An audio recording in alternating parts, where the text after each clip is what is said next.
Pero vamos a empezar poniéndonos en presencia de Dios, en el nombre del Padre, del Hijo y del Espíritu Santo. Amén. Te damos gracias, Padre bueno, por este momento en que nos reunimos en tu nombre. Te pedimos, Señor, la gracia de poder abrir nuestra mente, nuestro corazón, para seguir escrutando siempre en los misterios de tu amor hacia todos nosotros, en este tiempo en que nos preparamos para celebrarte, celebrar tu muerte y resurrección. Gloria al Padre, al Hijo y al Espíritu Santo, como era en el principio, ahora y siempre, por los siglos de los siglos. Amén. En el nombre del Padre, y del Hijo, y del Espíritu Santo. Amén. Bueno, ¿quién se ha casado acá? ¿Quién se ha casado? 2 veces. No. Bueno, muy bien. Bueno, ¿y cuánto tiempo antes prepararon su casamiento? Yo ya tengo pedidos de iglesia para octubre y para el año que viene, así que con tiempo, ¿no? ¿Lo prepararon o fueron de un día para el otro y dijeron nos casamos mañana y se fueron a casar? No, hubo una preparación. ¿No? 3 meses, 5 meses, bueno. Bueno, ¿cumpleaños? ¿Festejan los cumpleaños? Sí, no festejan el cumpleaños, bueno. Pero los que festejan el cumpleaños, ¿preparan alguna fiestita, una torta aunque sea? Van a ver dónde lo compran aunque sea, ¿no es cierto? Bueno, fíjense que... Algo para comer, por supuesto. Fíjense que los momentos importantes de nuestra vida, si son celebraciones únicas o si son celebraciones que se repiten todos los años, como los cumpleaños, nos preparamos. La preparamos, ¿no? La preparamos porque, bueno, queremos vivirla con intensidad, queremos que sea también justamente un momento importante para nosotros o un momento importante también para los demás, ¿no? Por eso, en la Iglesia también todas las fiestas importantes tienen un tiempo de preparación, ¿no? Y esa preparación no es tanto una preparación material, sino que es una preparación espiritual, que muchas veces se refleja también a través de signos, podríamos decir, exteriores, pero que sobre todo es espiritual.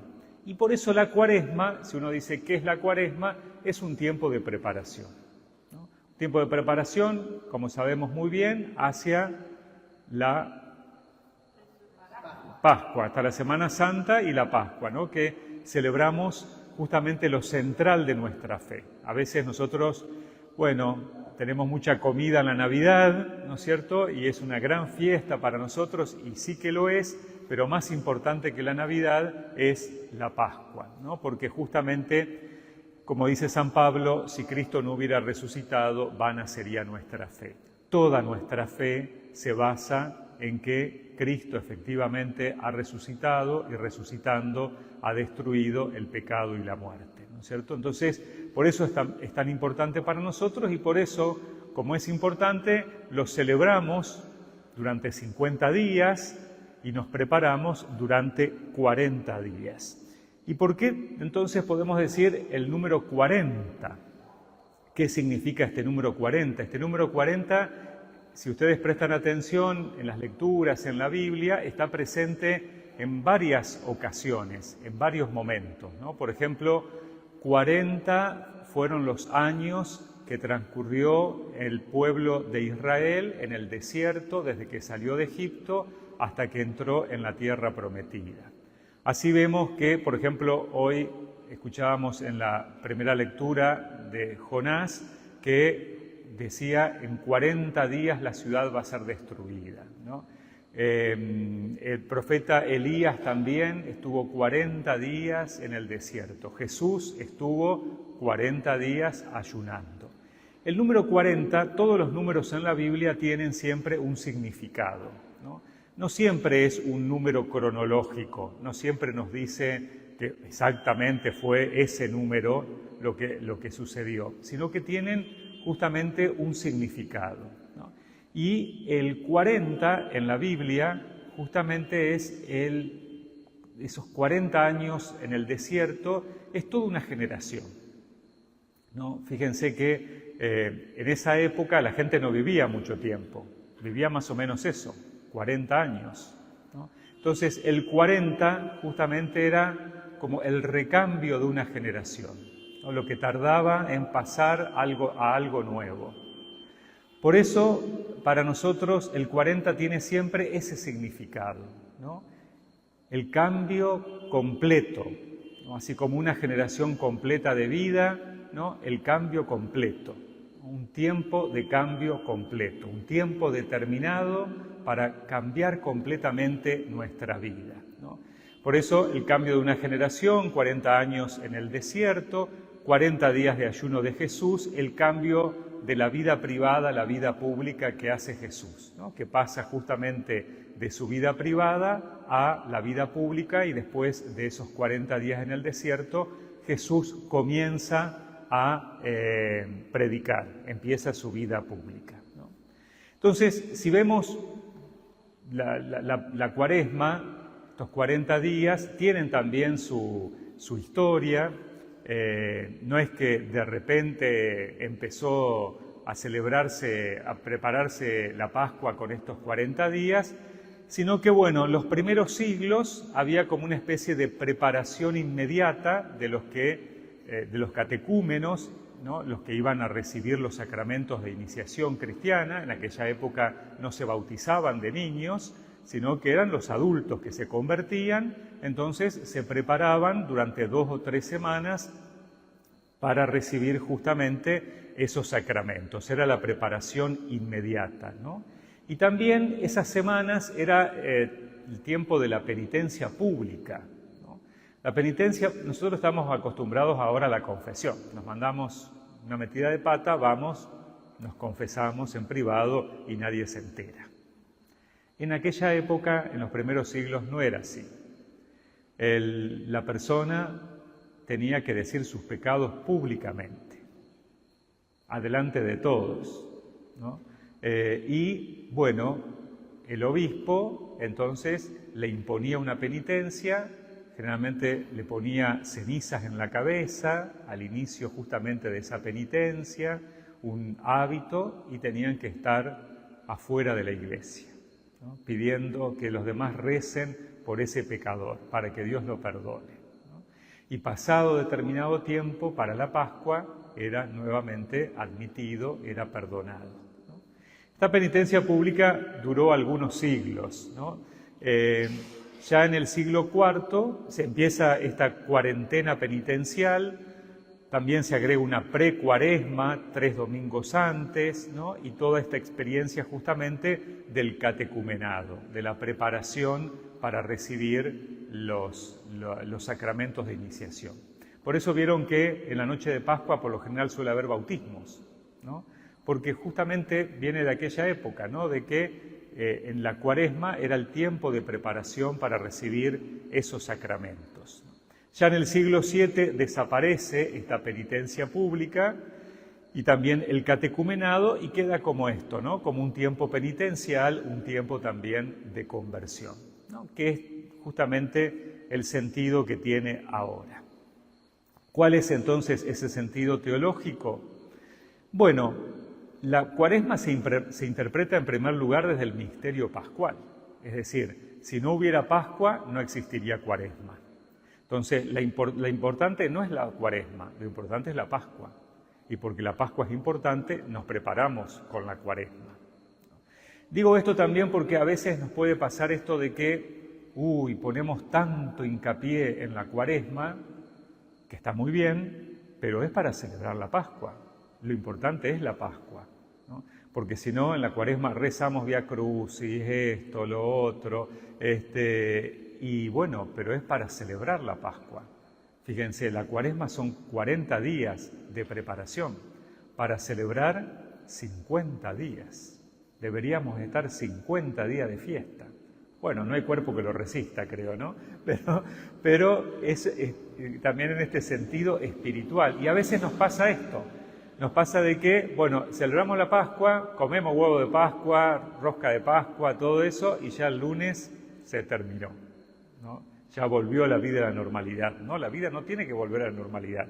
Tenemos que seguir de fiesta, tenemos que seguir con el espíritu justamente de Jesús resucitado durante 50 días. Entonces no es solamente un conjunto de prácticas penitenciales, la Cuaresma, tengo que hacer esto. ¿no? No es el conjunto de prácticas penitenciales, sino que esas prácticas son medios justamente para prepararme. Es el tiempo en que Cristo purifica a su esposa, la Iglesia, ¿no? Que somos purificados justamente para el encuentro con el Señor resucitado. Las obras penitenciales son signo de participación en el misterio de Cristo y tienen valor litúrgico porque Él les da eficiencia. Todas las obras penitenciales que hacemos, el ayuno, la limosna, la oración misma como obra penitencial, tienen sentido porque Jesús le da eficacia, no porque nosotros las hacemos solamente, sino que es el mismo Jesús el que las recibe y les da ese sentido pleno, ¿no? Por eso decimos, valor litúrgico, ¿no? Entonces siempre son puestas en manos de Jesús justamente para eso.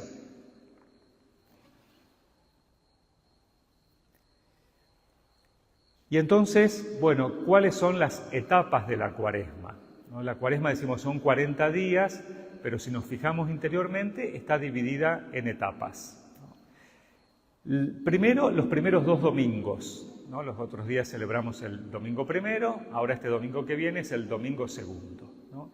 En estos 2 domingos es un tiempo sobre todo de purificación y conversión. Por eso siempre el primer domingo se nos presentan las tentaciones de Jesús en el Evangelio. Y siempre en el segundo domingo se nos presenta el Evangelio de la transfiguración de Jesús. Siempre, presentado, porque son 3 ciclos por los distintos evangelistas, pero siempre es las tentaciones el primer domingo y la transfiguración el segundo domingo, ¿no? Presentándonos eso, ¿no? Que este camino de nuestra vida, que es un camino en que tal cual también nosotros estamos sujetos a tentaciones, pero sin embargo Cristo venció las tentaciones. Y esa es nuestra fuerza. Y nuestra meta es ser transfigurados, es decir, cambiados, ¿no? Para tener la presencia reluciente de Cristo. Por eso el Evangelio de la Transfiguración. Ese es nuestro objetivo, ese es nuestro horizonte, ¿no? Entonces, fíjense cómo todo nos invita siempre a poner nuestra mirada en lo gozoso de la resurrección. No quedarnos solo con la tristeza de lo penitencial. La tristeza de lo penitencial es un medio, ¿no? Para lo gozoso justamente de la resurrección, ¿no? Podríamos decir en otro orden, ¿no? ¿Por qué lavo el auto? Que es una penitencia para mí lavar el auto, para verlo reluciente. Me lo imagino reluciente y por eso hago la penitencia de lavar el auto, ¿no? Entonces, es un medio justamente para llegar a algo que queremos alcanzar, en este caso, como decíamos, la resurrección, ¿no? Entonces, los 2 primeros domingos es como una primera etapa, ¿no? La segunda etapa es el domingo 3, 4 y 5, ¿no? Que siempre se nos presentan los misterios o los evangelios y los misterios asociados justamente a los sacramentos de iniciación cristiana, ¿no? Porque como decíamos, bueno, el catecumenado, la Cuaresma era el tiempo de catecumenado, de preparación para los sacramentos de iniciación, bautismo, comunión y confirmación. Entonces nos presentan esas figuras del Evangelio asociadas a estos 3 sacramentos, ¿no? Y para nosotros también es una invitación entonces a renovar ese camino de los sacramentos de iniciación cristiana, de la importancia de esos sacramentos en nuestra vida, como ya vamos a ver. Y el sexto domingo, que es el Domingo de Ramos, se nos presenta siempre el Cántico del Siervo de Yahvé, ¿no? Cántico del Siervo de Yahvé es un pasaje del profeta Isaías, donde nos muestra al siervo de Yahvé, ¿no es cierto?, al siervo de Dios, que es justamente maltratado, degollado, martirizado, ¿no es cierto?, para expiación de los pecados. ¿Imagen de quién? De Jesús. que muere en la cruz para perdonar nuestros pecados, ¿no? Entonces, el sexto domingo se nos presenta esa imagen. Jesús es aquel que realmente es el verdadero siervo de Yahvé, es el que muere por nuestros pecados, como había anunciado el profeta Isaías, ¿no? Y entonces, ¿cómo se expresa este ambiente cuaresmal externamente? Bueno, y también internamente, buscando en primer lugar una sincera conversión. Este tiempo de Cuaresma debe ser eso, debe querer ser anhelar convertirnos, anhelar a cambiar nuestra vida. Bueno, pero pues yo puedo decir, pero no estoy tan mal, ¿no? Bueno, pero siempre algo tenemos para cambiar. Siempre alguna cosita nos damos cuenta que en esto estamos fallando, ¿no? ¿Lo hacemos solo nosotros? ¿No? No, lo hacemos con la ayuda de Dios. Los medios, la penitencia y demás son para acercarnos a Dios, para que sea Él el que nos transforme realmente, ¿no? Entonces, no es una supercarga que tengo, sino que es siempre sabiendo que lo hacemos justamente buscando a ese Jesús que en su resurrección también nos transforma. Creando un clima de sobriedad que facilita la interioridad espiritual, ¿no? Claro, para convertirme, para ver en qué tengo que cambiar, tengo que meterme adentro mío, tener esa interioridad espiritual. Ahora, si yo estoy de baile todo el día, todos los días de la Cuaresma, y poco me voy a poder meter en esa sobriedad interior, ¿no? La sobriedad interior es eso, es buscar los momentos de silencio, los momentos de calma, ¿no? La sobriedad es estar con lo esencial para nuestra vida, justamente para poder meterme adentro de mí mismo y descubrir allí qué es lo que el Señor me indica también que debo cambiar. Bueno, con el ayuno y la abstinencia de los días señalados, que es una de las prácticas cuaresmales, ¿no? El ayunar, el abstenerme, que, bueno, pensamos siempre el ayuno de comida, ¿no? Y la abstinencia pensamos abstinencia de carne, pero en realidad sabemos que es privarme de algo material o espiritual que realmente me haga crecer en el dominio de mí mismo y en ver y en notar que justamente de lo que necesito es de Dios, ¿no? Entonces el Papa León este año nos dice del ayuno que bueno, que podríamos ayunar de las palabras hirientes, ¿no? De esas palabras que hoy en día nos distancian de los demás, por eso dice desarmar las palabras, porque a veces nuestras palabras son como un arma que puede matar también a los demás. Por eso es necesario, dice, ayunar de las palabras, de lo que decimos, ¿no? A veces hablamos tanto y decimos tantas cosas, bueno, ayunar de esas palabras hirientes, ¿no? Abstinencia, podemos abstenernos también de muchas otras cosas, ¿no? Que nos muestren ese dominio de mí mismo, ¿no? Si estoy absolutamente enganchado con el celular, creo que el Papa Francisco hace algunos años también proponía eso, ¿no? Si estoy tan enganchado con el celular que no lo puedo soltar, bueno, ayunar o abstenerme, por ejemplo, de usar el celular para mostrar que puedo dominar eso y que ese tiempo lo puedo usar en otra cosa, ¿no?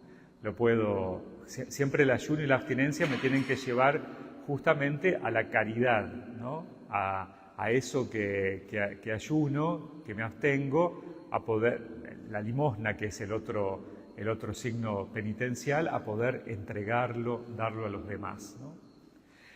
Con el color morado de las vestiduras litúrgicas, ¿no?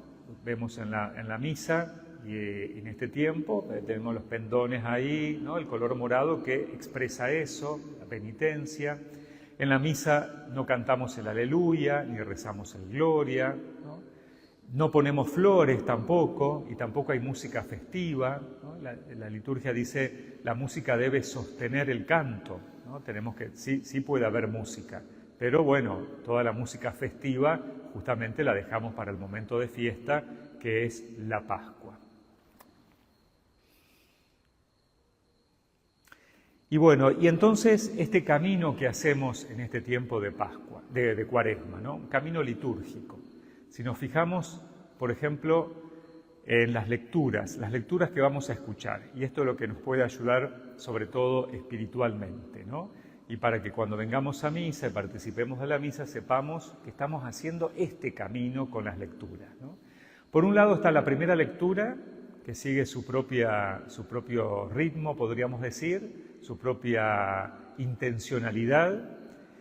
Por otro lado estarán los evangelios, que tendrá también su razón de ser, su sentido, ¿no?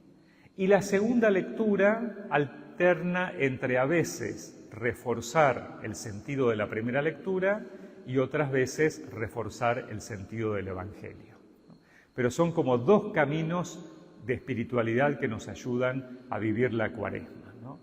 Entonces, la primera lectura durante la Cuaresma, los 6 domingos, nos van a presentar siempre los misterios de la historia de la salvación, ¿no? Entonces, los principales acontecimientos de la historia de la salvación. Acontecimientos que vamos a recordar y vamos a volver a leer en la noche de la Pascua, en la vigilia pascual. Vieron que en la vigilia pascual son 7 lecturas. A veces por razones de tiempo hacemos 3 nada más, ¿no? Pero en realidad serían 7 lecturas que nos presentan así lo fundamental de cómo Dios fue acompañando a la humanidad en el Antiguo Testamento hasta llegar a Jesús, al Salvador. ¿Cuáles son esos acontecimientos más importantes? Bueno, en primer lugar la creación, ¿no? Que lo escuchamos, el relato de la creación de Adán y Eva, y bueno, cómo Adán y Eva pecan y bueno, son expulsados del paraíso, ¿no? Ese es el primer acontecimiento. Dios crea al hombre y a la mujer, el hombre y la mujer pecan y son expulsados del paraíso. El segundo domingo vamos a ver este domingo la vocación de Abraham, ¿no? Cuando Dios elige a Abraham, que le va a hacer la promesa de tener una descendencia tan grande como las estrellas, como la arena del mar, y que de ese Abraham va a formar un pueblo, que va a ser el pueblo de Dios, ¿no? Entonces, ese es el otro gran acontecimiento, la vocación, la elección de Abraham, que comienza de esa manera con el pueblo elegido, ¿no? Recordemos que para nosotros, no solo para nosotros, Abraham es importante, ¿no? Para los judíos, Abraham es el padre en la fe también. Para los musulmanes, Abraham también es el padre en la fe. Todas las religiones monoteístas, judíos, musulmanes, cristianos, todos tenemos a Abraham como padre de la fe. Entonces es una figura importante. El tercer domingo vamos a ver la marcha de Israel por el desierto, ¿no? Entonces este pueblo que forma con Abraham, su descendencia, Isaac, Jacob, finalmente se termina afincando en Egipto. Allí en Egipto queda esclavo y Dios lo libera, ¿no es cierto? Lo libera de la mano de Moisés. Y entonces va camino hacia la tierra prometida. Entonces, este pueblo que camina, ¿no? Este pueblo que transita por el desierto, ¿no? Fíjense qué lindo, porque también todas estas lecturas pueden decirnos mucho a nosotros, ¿no?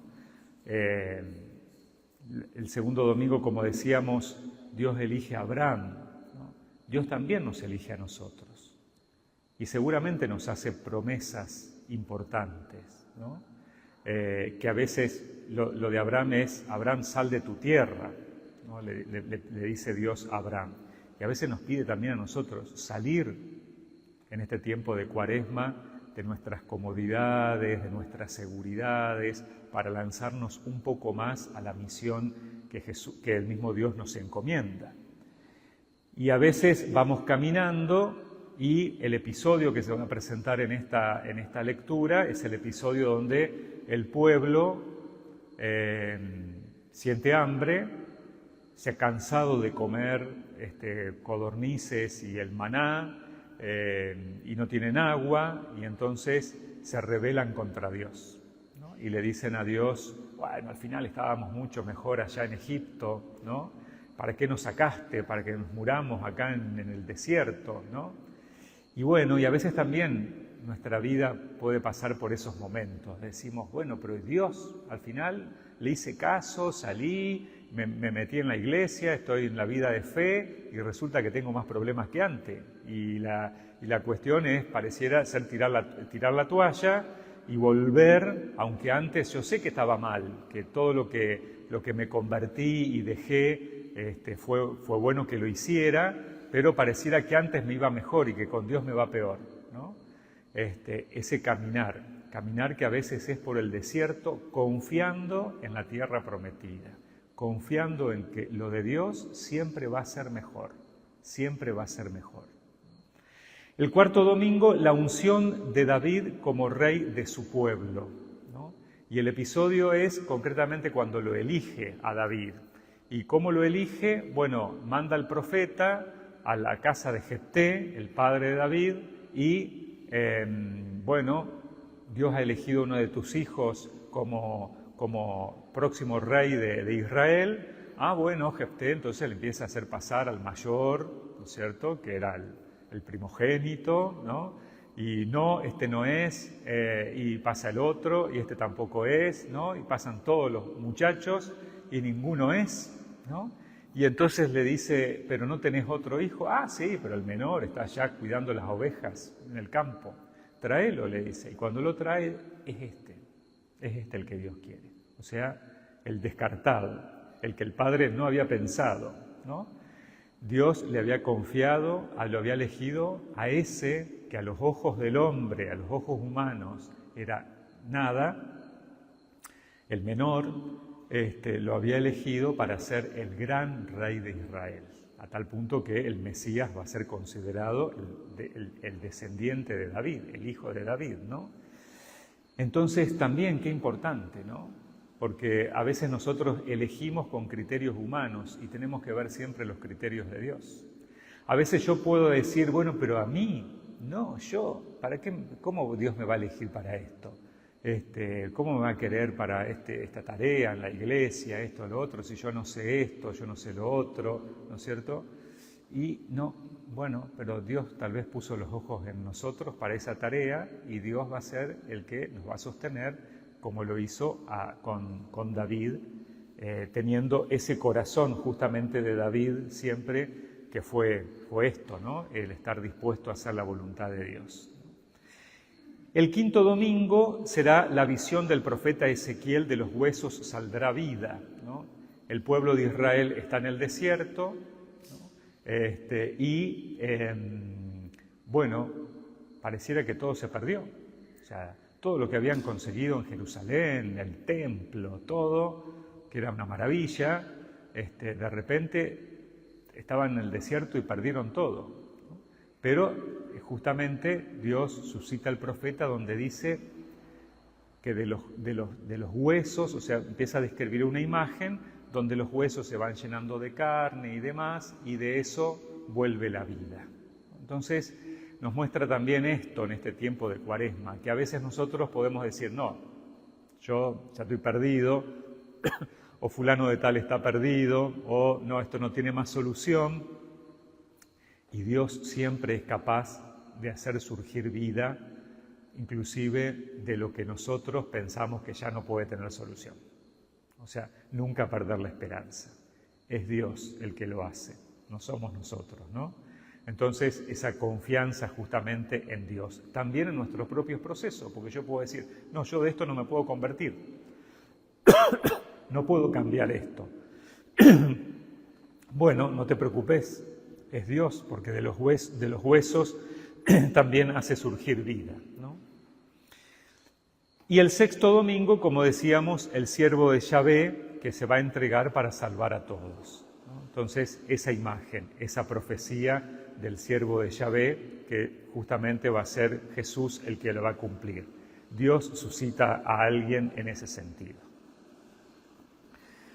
Bueno, ese es el camino entonces de las primeras lecturas, los acontecimientos más importantes de la salvación, ¿no? Las catequistas acá de tercer nivel seguramente es lo que le presentan a los chicos por lo general, ¿no? La historia de la Biblia, podríamos decir, se resume en esto, ¿no?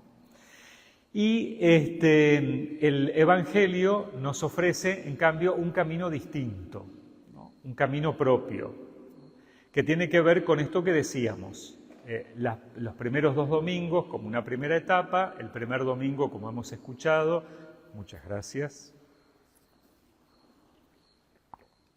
las tentaciones de Jesús y la victoria de Cristo contra el mal. Entonces somos débiles, somos tentados, pero Jesús ha vencido las tentaciones, Jesús también es nuestra garantía de que nosotros podemos vencerla. El segundo domingo, la transfiguración de Jesús, como decíamos, como prototipo de nuestro destino pascual de transformación y vida, o sea, lo que tenemos que mirar es eso, a Jesús que resucitó. Y esa también tiene que ser nuestro objetivo que queremos alcanzar, la vida eterna. El tercer domingo se nos va a presentar particularmente en este ciclo A las lecturas de Juan. Ustedes saben que Juan, el evangelista Juan, presenta 7 signos. Juan le llama signos, que son como 7 milagros. 7 milagros que nos muestran quién es Jesús. Y en cada uno de esos milagros Jesús dice, yo soy tal cosa. ¿No? Esa es una característica del Evangelio de Juan. ¿No? Entonces, por ejemplo, un evangelio que vamos a escuchar es cuando Jesús, se presenta la samaritana, o Jesús se encuentra con esa mujer samaritana sacando agua del pozo. Y Jesús le dice, bueno, si supieras con quién estás hablando, en realidad no necesitarías nunca más, el agua que yo te puedo dar, nunca más necesitarías sacar agua. Entonces ella le dice, bueno, dame, ¿quién es? Dame esa agua y demás, ¿no? Y entonces Jesús la va llevando por un camino para que descubra quién es. Y entonces Él le dice, yo soy el agua viva, yo soy el agua viva. Jesús es para nosotros también el agua viva. Es una invitación para pensar de qué estamos sedientos, interiormente, espiritualmente, cuáles son nuestras sed y dónde estamos buscando saciarla. Estamos buscando apagar ese fuego interior de la sed que tenemos en Jesús o en otras cosas. Es una invitación a volver justamente a descubrir a Jesús como aquel que puede saciar esa sed profunda que tenemos en nuestro corazón, que puede ser de felicidad, que puede ser de compañía, que puede ser de amor, de tantas cosas, ¿no? Jesús es el agua viva.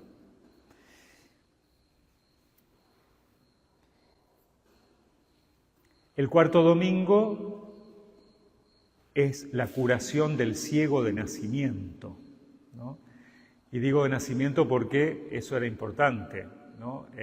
Nadie nunca había curado a un ciego de nacimiento. Se suponía que no podía tener cura, ¿no? Y Jesús lo cura, ¿no? Y entonces Jesús le dice a ese que no ve, que vive en la oscuridad, y le dice al pueblo, yo soy la luz, ¿no? Así como yo soy el agua, yo soy la luz. Entonces también es una invitación para ver cuáles son nuestras oscuridades, qué necesitamos que Jesús ilumine de nuestra vida, en qué andamos ahí medio oscurito, ¿no? Nuestro corazón, ¿no? Nuestro corazón tal vez tiene ahí lugares oscuros, habitaciones cerradas que no nos animamos a abrir porque guardamos lo peor de nuestra vida. Bueno, Jesús nos dice, yo soy la luz del mundo, ¿no? Yo puedo iluminar tu vida por más que te sientas que estás en esa oscuridad, ¿no? Esa oscuridad interior. Él puede iluminarnos. Quinto domingo es la resurrección de Lázaro.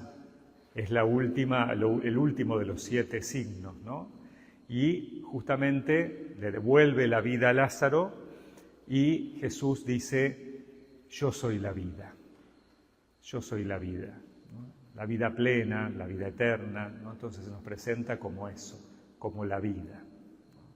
Es el culmen en ese camino del yo soy la luz, yo soy el pan, ¿no es cierto? Bueno, yo soy la vida. Y también es una invitación para nosotros, para eso mismo, ¿no? Si sentimos a veces que en nuestra vida estamos ahí con algunos pedacitos medios muertos, digamos, ¿no? Bueno, Jesús viene a traernos la plenitud de la vida, la plenitud de la vida, ¿no? Que no significa no tener ningún problema, no significa, bueno, un lecho de rosas, ¿no? Sino que es Él justamente el que trae la vida con mayúscula, que es la vida eterna, que ya comienza justamente también en esta vida. Y el sexto domingo, entonces, Cristo, que es el Domingo de Ramos, el siervo de Yahvé en su pasión y su muerte. Es el Salvador, es el que carga sobre sí todos los pecados, justamente para salvarnos y para que nosotros tengamos vida eterna, ¿no? Entonces, en esta espiritualidad pascual, bautismal, penitencial, eclesial, ¿no? Son como 4 características de esta espiritualidad, ¿no? De este tiempo de la Cuaresma. Nos lleva siempre la Pascua, renovando nuestro bautismo, donde somos hijos de Dios. Es penitencial justamente para purificarnos, para acercarnos a Jesús y que sea Él que nos transforme. Y es eclesial porque no es solamente mía, individual. Yo podría tener una Cuaresma en julio, si quiero, individualmente. Hacer ayuno en cualquier momento del año, ¿no? Es de toda la Iglesia. Es un tiempo para toda la Iglesia. Por eso es un tiempo, como decíamos, de contemplación de la historia de la salvación en nuestra propia historia. Estos acontecimientos de la historia de la salvación que decíamos, cómo los vivo yo también personalmente en nuestra historia. Cómo Dios me ha elegido, cómo Dios me ha salvado, cómo Dios me va acompañando en este camino de la vida que a veces es un desierto. Dios que me ha creado y tengo que dar gracias y alabar a Dios por haber recibido también la vida de Él, ¿no? Tiempo de ir al desierto, saborear el silencio, encontrar la propia identidad y proyecto de Dios, contemplar los desiertos de la humanidad, reconocer nuestras grietas relacionales y nuestra sed, ¿no? Tiempo de ir al desierto. El desierto era siempre considerado el lugar de encuentro con Dios, porque no tenemos para hablar con otro, ¿no? Solamente nos queda Dios en el camino del desierto. Solo nos queda Dios. Bueno, para ir a ese desierto a través del silencio, encontrando justamente esa presencia de Dios en nuestra vida, aquietar un poco la cosa. Tiempo de contemplar a Jesús liberador de nuestros miedos y esclavitudes, ¿no? ¿Cuáles son mis miedos, mis esclavitudes en este tiempo? Bueno, justamente es el tiempo para eso, para reconocer y pedirle a Dios, a Jesús, que me libere de todo eso. Él nos libera del pecado y de la muerte, me libera también de esas esclavitudes, como el pueblo de Israel estaba esclavo de Egipto, de esos miedos, como el pueblo de Israel tal vez tenía muchas veces miedo y temor a avanzar, a seguir caminando, a ir a la tierra prometida. Tiempo de contemplación de la ascesis de Jesús, que nos lleva a la calma, ¿no? Este Jesús que también, ¿no?, busca esa prescindencia de las cosas superfluas y materiales que a veces nos enloquecen y que estamos re preocupados por esto y por lo otro, y qué sé yo, y no son cosas tan importantes tal vez en nuestra vida. Entonces, cuando prescindimos de eso, también es un camino a la calma. Tiempo para toda la Iglesia como comunidad reconciliada, ¿no? No es solo un tiempo personal, sino para todos como comunidad, ¿no? Que vamos caminando, que vamos también teniendo nuestras dificultades y que necesitamos reconciliarnos, así como nos reconciliamos personalmente con Dios, también como comunidad y personalmente. Y tiempo para contemplar los gestos concretos de amor y solidaridad de Jesús, ¿no? Estos gestos que Jesús va teniendo con nosotros, con toda la humanidad, y que también nosotros podemos, a veces no nos damos cuenta, ¿no? Porque estamos tan preocupados en tantas cosas que no nos damos cuenta que esto viene de Dios tal vez, o vino de Dios, o esto que le ocurrió a tal persona. ¡Qué maravilla! Cómo Dios obró en esa persona, ¿no? Y no tenemos tiempo y bueno, y nos perdemos esa contemplación que nos lleva a un corazón agradecido, ¿no? Por eso, así 10 tips para recordar en esta Cuaresma. Primero, la fórmula, siempre ayuno, oración y caridad, ¿no? Es, como decíamos, un tiempo de oración, tenemos que recordar eso, tenemos que ver cómo hacemos. Yo sé que es muy difícil, siempre digo esto, nosotros vamos a contramano del hemisferio norte, Israel, todas las celebraciones litúrgicas fueron hechas en el hemisferio norte y con el ritmo del hemisferio norte. En el hemisferio norte están en invierno, saliendo del invierno, esperando la primavera, que es cuando viene la Pascua, que es la vida, la explosión de la vida, las flores, las plantas, todo reverdece. Eso es la Pascua, hermoso. Cristo resucita, Cristo es la vida, ¿no? Nosotros vamos a contramano y entonces que tenemos el otoño, no conseguimos ni una flor para poner acá, todo está marchito, las hojas se caen, tenemos que prepararnos 40 días antes y ¿qué pasa? Estamos todavía celebrando el carnaval, hace calor, los días todavía están largos, los chicos empiezan la escuela, estamos ocupados con eso, con la catequesis que tiene que empezar, con todas las cosas del año. Entonces, entonces el desafío, podríamos decir, es doble. Pero bueno, ahí está donde podemos también sentirnos más interpelados, más desafiados. ¿Para qué? Justamente para poder entrar en ese clima de oración. Por lo menos un momento en el día, que lo dediquemos a la noche, cuando sea, bajar un poco el ritmo, no enloquecernos tanto, ¿no? Es un tiempo de ayuno, ¿no? ¿De qué tenemos que ayunar? ¿De qué podemos ayunar también nosotros? Es un tiempo de ordenarnos, ¿no? También de ordenar nuestra vida, ¿no? A veces el verano nos desordena un poco, bueno, también es un momento para ordenarnos nuevamente en cosas que son importantes, en la oración. Es un tiempo a veces que nos sirve para proponernos, bueno, que estoy desajustado en la salud, bueno, voy a empezar a salir a caminar, no sé, ordenarme en ese sentido también. Por eso no es la penitencia no es solamente hacer cosas para cambiarlo, o sea, qué sé yo, ayunar o cosas así, sino también ordenarme, ¿no? Hacer cosas en positivo. Es un tiempo para dejar morir algo en nosotros. ¿Qué tengo que dejar morir en mí? ¿No? El orgullo, la autosuficiencia, ¿no? Esas cosas que a veces me apegan demasiado a mí mismo o a otra persona. Bueno, no hay que hacer mucho. También eso es importante. Espero que tengamos muchas cuaresmas por delante, ¿no? Pero no es que hay que enloquecerse y hacer un plan tan grande que después no lo puedo cumplir. No, hay que ser realista. Una cosa, dos cosas. Pero no puedo decir, sí, yo me voy a poner en oración y voy a rezar 50 rosarios por día. No, porque sé que no lo voy a cumplir, no tengo tiempo y voy a desatender muchas otras cosas, ¿no es cierto? No, hay que hacer poco, hay que ser realista. La Cuaresma nos hace percatar de nuestras debilidades y eso es bueno porque justamente yo digo, sí, no, me propongo ayunar y después me doy cuenta que no puedo porque soy débil. Bueno, está bueno que me dé cuenta de eso. Entonces, no es malo, al contrario, es bueno darme cuenta de cuáles son mis limitaciones, mis debilidades, ¿no? Ser paciente conmigo mismo, ¿no? No, bueno, yo quiero hacer todo esto. Bueno, me agarra la ansiedad. No, tengo que ser paciente, también conmigo mismo. Tender la mano caritativamente, todo eso, como decíamos, me tiene que llevar a la caridad, a reconocer justamente al otro que va caminando conmigo y que tiene sus necesidades, y en definitiva es aprender a amar como Cristo, ¿no? Que entregó su propia vida por nosotros, aprender a amar como Él. Ese es nuestro objetivo para, pareciéndonos a Él, ser justamente transformados con Él en la Pascua. Así que estos son como 10 cositas lindas para recordar y bueno, y aquí se termina esta charla, ¿no es cierto? Que espero, bueno, les haya recordado cosas que muchas ya las saben, pero es bueno recordarlas y otras por ahí es interesante aprenderlas.